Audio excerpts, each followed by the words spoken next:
Salam jemaat Tuhan, sudah minggu yang kedua pada bulan Agustus ini kita diberkati Tuhan, kita ditolong Tuhan, bahkan juga Tuhan selalu hadir dalam kehidupan saudara yang menopang saudara dari waktu ke waktu. Saya sangat percaya berkat Tuhan ada pada saudara dan saudara terus ditopang oleh Tuhan. Nah, minggu yang kedua ini tema firman Tuhan adalah seni bekerja sama. Masih dalam kaitan saudara sekalian tema besar bulan ini yaitu relasi yang sehat dengan sesama. Nah, bagaimana kita melakukan saudara sekalian seni bekerja sama ataupun bekerja sama antara satu dan yang lain? Nah, mari kita lihat firman Tuhan di dalam Roma pasal 12 ayat 16 berkata begini. Hendaklah kamu satu sepikir dalam hidup bersama, jangan kamu memikirkan perkara-perkara yang tinggi, tapi arahkanlah dirimu kepada perkara-perkara yang sederhana, janganlah menganggap dirimu pandai. Biasanya relasi yang baik saudara sekalian antara satu dan yang lain itu ditandai dengan bagaimana kalau kita mampu untuk bekerja sama satu dan yang lain. Artinya antara kita dengan orang lain atau orang lain dengan kita harus mampu menjalin kerjasama. Dan menurut saya setiap orang ataupun setiap manusia yang hidup di dunia ini secara bersama-sama pasti harusnya melakukan apa yang disebutkan dengan kerjasama.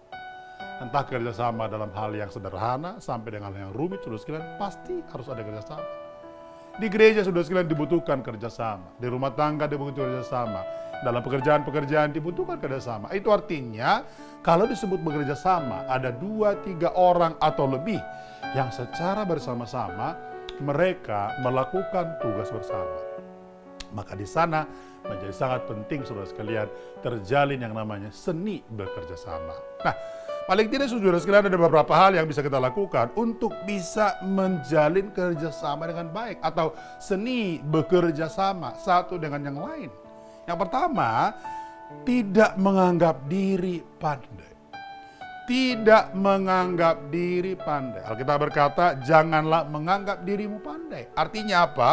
Saudara, kalau kita bisa menempatkan diri menjadi orang yang tidak menganggap diri pandai, saya kira ini akan menjadi sebuah sikap yang baik, karakter yang baik, yang memampukan kita bisa saudara sekalian menerima satu dan yang lain. Saudara kalau punya sikap senantiasa menganggap bahwa kita yang paling benar, kita yang paling baik, kita yang paling segala-galanya, orang di kiri kanan kita juga kadang-kadang tidak akan senang dengan kita. Maka poin ini menjadi penting. Karena itu salah satu tindakan yang kita lakukan ini adalah mari belajar untuk tidak menganggap diri pandai. Tetapi belajarlah secara bersama-sama untuk apa? Melakukan sesuatu sehingga yang kita kerjakan itu dapat menghasilkan yang terbaik. Yang kedua, saudara, tidak membalas kejahatan.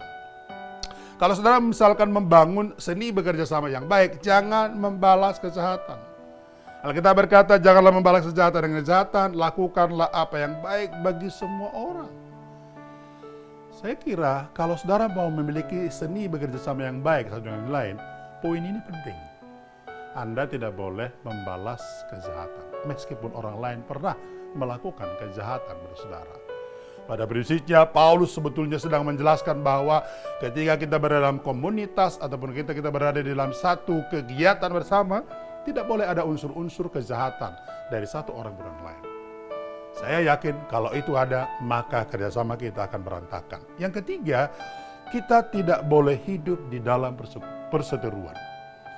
Tidak hidup dalam perseteruan. Alkitab berkata dalam Roma 12 ayat 18, sedapat-dapatnya kalau hal itu bergantung padamu, hiduplah dengan perdamaian dengan semua orang. Artinya kalau orang berdamai saudara yang lain, mudah untuk bekerja sama.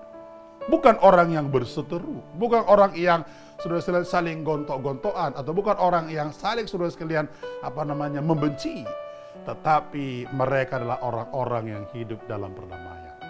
Kalau saudara hidup berdamai, saya percaya seni membangun kerjasama satu dengan yang lain pasti terwujud. Selamat hari Minggu, Tuhan berkati.